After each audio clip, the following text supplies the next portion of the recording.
Conversa com meu povo, o chamado. No coração do mês vocacional está a figura da Virgem Maria, na solenidade da sua Assunção.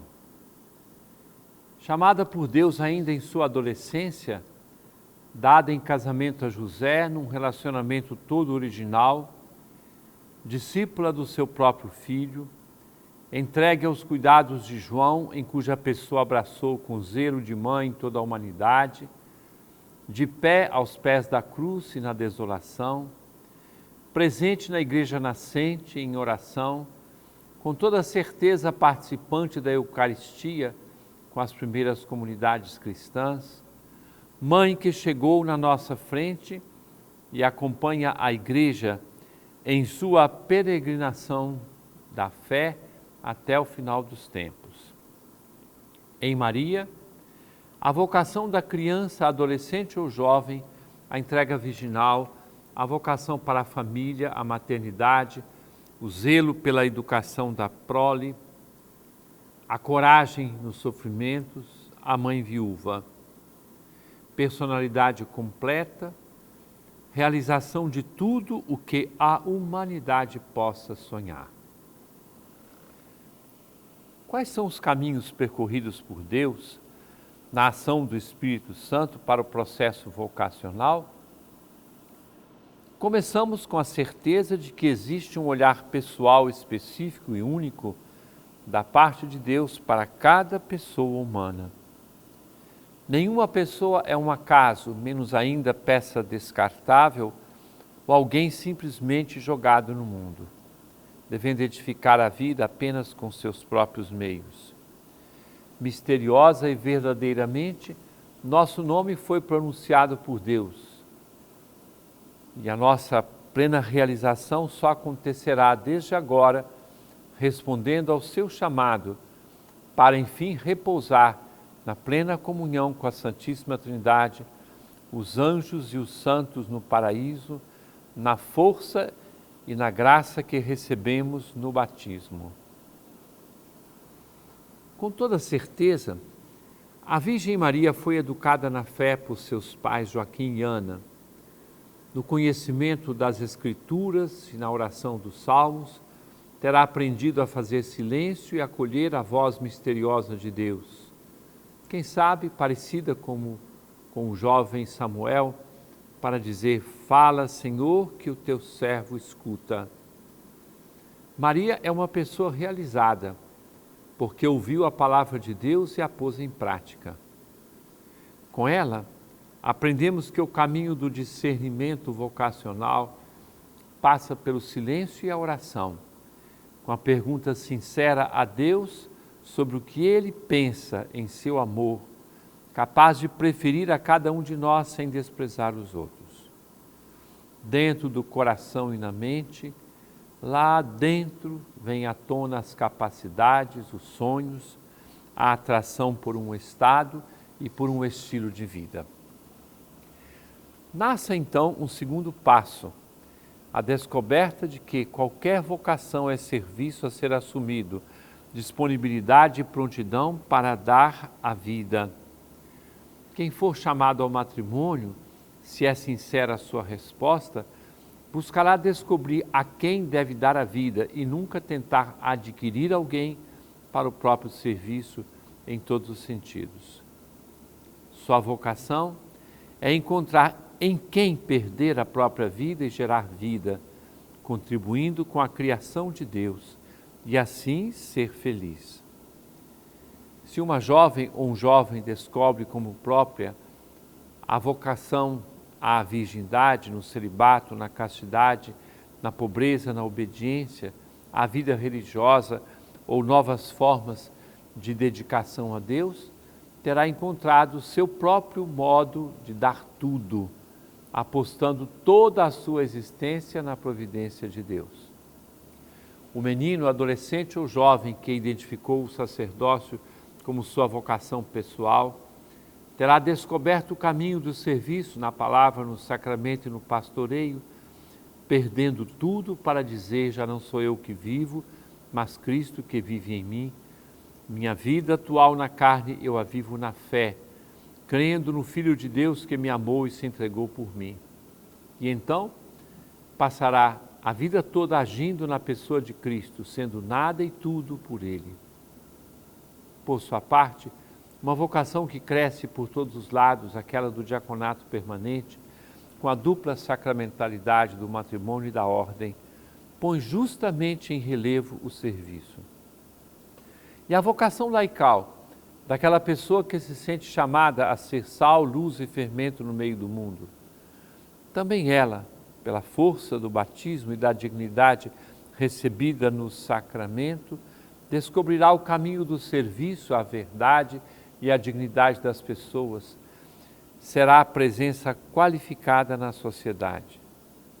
E na comunidade cristã, quantas são as pessoas que descobrem a vocação aos diversos ministérios ou serviços, por exemplo, a catequese?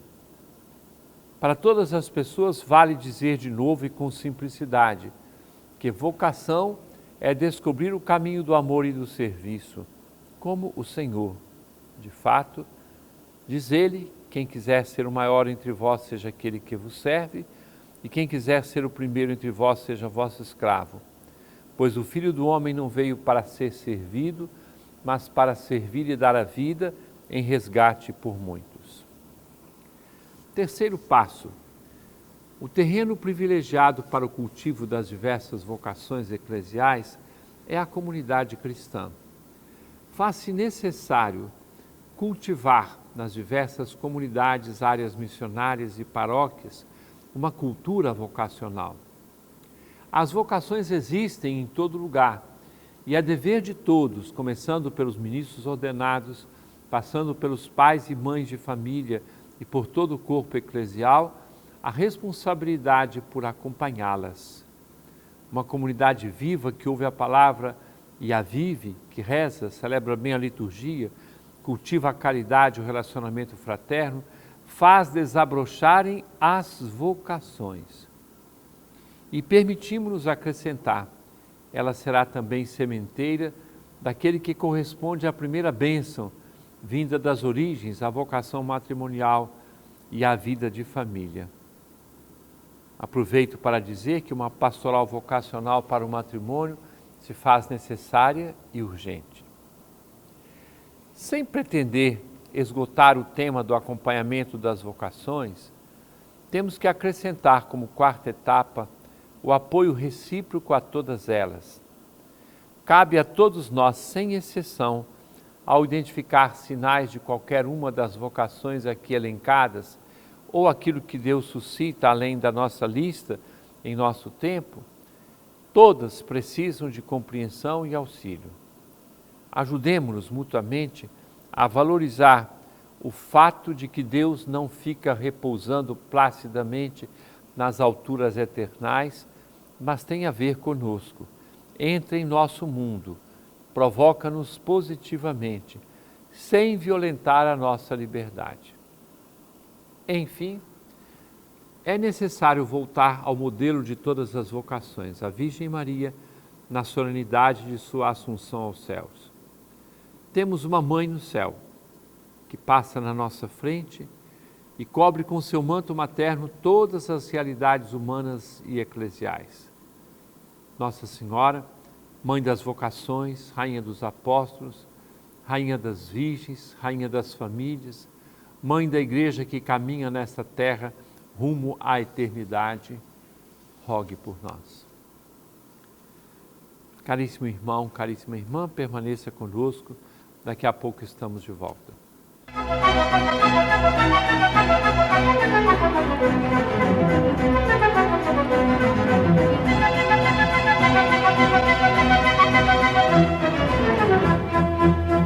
Conversa com meu povo.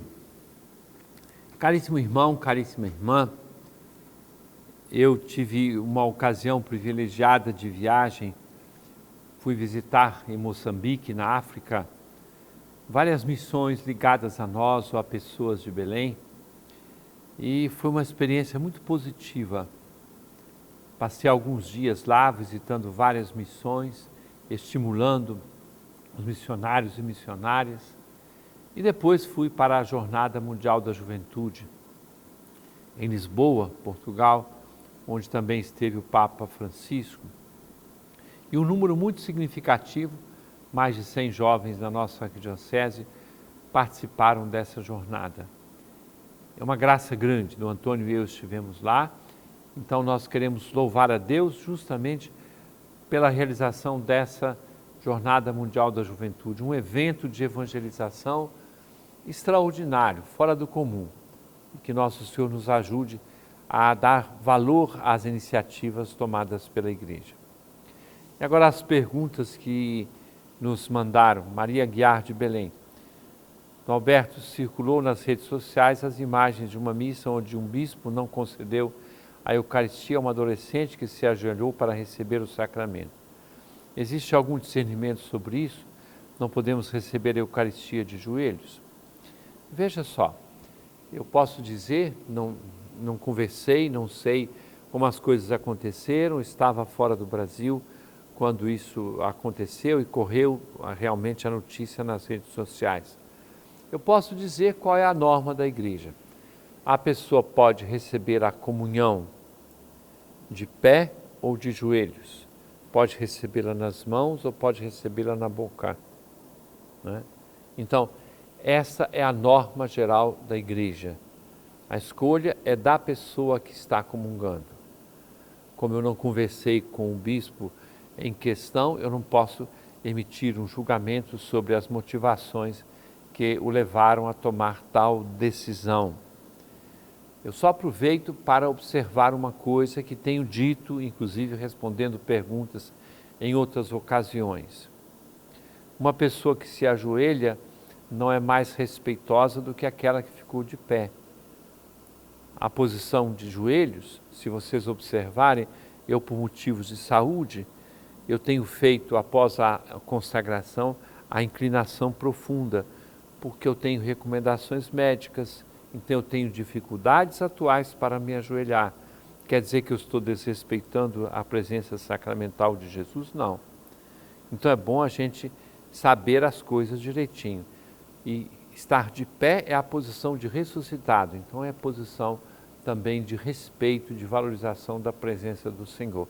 A adoração, eu posso fazer a adoração ajoelhado, de pé, sentado, eu posso fazer do jeito que for mais adequado e conveniente. Então, estar de joelhos é respeitoso, estar de pé é respeitoso, estar assentado para escutar a palavra também é um gesto respeitoso. Caminhar numa peregrinação é um gesto super respeitoso. As procissões na Santa Missa são respeitosas.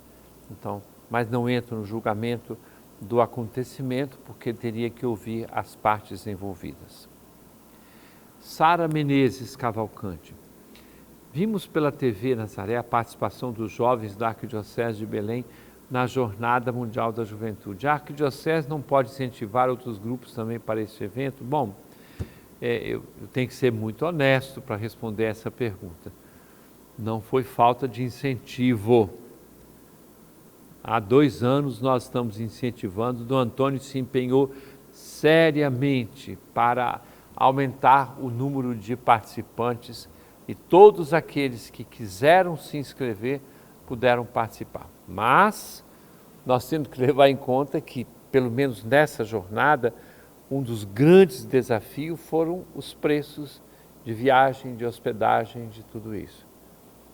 Então, me desculpe, mas eu tenho que dizer que não foi falta de incentivo da parte da Arquidiocese. E no ano de 2025 nós teremos o jubileu da igreja toda, também o jubileu da juventude, e vamos incentivar a participação de tantas pessoas. Sema Sampaio, de Belém. Dom Alberto, parabéns pelos 50 anos de sacerdócio. Sabemos que ser padre nos dias de hoje não é fácil. Rezo pela sua vocação. E como o senhor se sente depois de 50 anos como sacerdote e arcebispo? Eu me sinto muito feliz, muito bem, né? Qualquer pessoa que queira viver a sua verdadeira vocação, o padre, o homem casado, a mulher casada, o religioso, a religiosa, o missionário, a missionária, todas as pessoas sabem que vão enfrentar dificuldades. Eu enfrentei durante esses 50 anos, muito mais alegrias do que problemas. E louvo a Deus por tudo aquilo que Ele realizou em minha vida. Eu me sinto muito feliz, feliz pelo meu ministério, feliz pela vocação e desejoso de continuar a servir ao Senhor. Eu senti como vocação própria o sacerdócio e depois, a certo momento, a igreja quis que eu fosse ordenado bispo e tenho procurado viver isso com dignidade. Deus seja louvado. Luzia Pereira, de Belém. Com tantos ataques à família, como podemos manter nossas famílias unidas em Cristo? Veja só, eu penso que existe um caminho. Uma frase que correu alguns anos atrás, muito bonita: família que reza unida permanece unida. Então, a oração em família ajuda a sustentar. Depois tem uma outra coisa chamada diálogo. O que é diálogo? Eu pergunto e a pessoa me responde assim: diálogo é quando o outro me escuta, não. Diálogo é quando eu escuto o outro. Quando eu me abro para deixar as pessoas se expressarem, aí nasce o diálogo. Se eu estou aberto para isso, a outra pessoa também está, então nasce um diálogo verdadeiro e existe a presença de Jesus onde 2 ou mais estão reunidos em seu nome. Então, o diálogo, a vida de oração, o cuidado, a presença. Família precisa de presença, precisa de atenção de uma pessoa com a outra. Depois, uma família não pode se isolar, ela precisa participar da comunidade de igreja. Eu digo-lhes que me alegro muito quando chego, vocês sabem que eu chego sempre mais cedo, fico à porta das igrejas recebendo as pessoas, então vocês já devem ter percebido. E eu tenho uma grande alegria quando vejo o pai, a mãe e um filho, 2 filhos, 3 filhos chegando juntos para a Santa Missa. Tudo isso me alegra. Rezar juntos, partilhar, dialogar. As receitas são as mesmas. Desejo que Nosso Senhor ajude para que todos possamos procurar essa mesma estrada. Luciana Parente, de Belém. Como o senhor conseguiu viver 50 anos como sacerdote? Quais os desafios? Bom, o desafio de qualquer pessoa que encontrou o seu lugar. O desafio de ser fiel não é assim, eu quero ser fiel. Não, é um dia depois do outro. Um dia depois do outro. A fidelidade se constrói um dia depois do outro. A fidelidade se constrói quando a gente é capaz de rezar, capaz de se abrir à palavra de Deus. Então, passou tão rápido, né? Parece que foram 5 dias, e são 50 anos que eu sou sacerdote. Eu só tenho motivos para dar graças a Nosso Senhor. Caríssimo irmão, caríssima irmã, desça sobre todos a bênção de Deus Todo-Poderoso, Pai, Filho e Espírito Santo, e permaneça para sempre. Amém.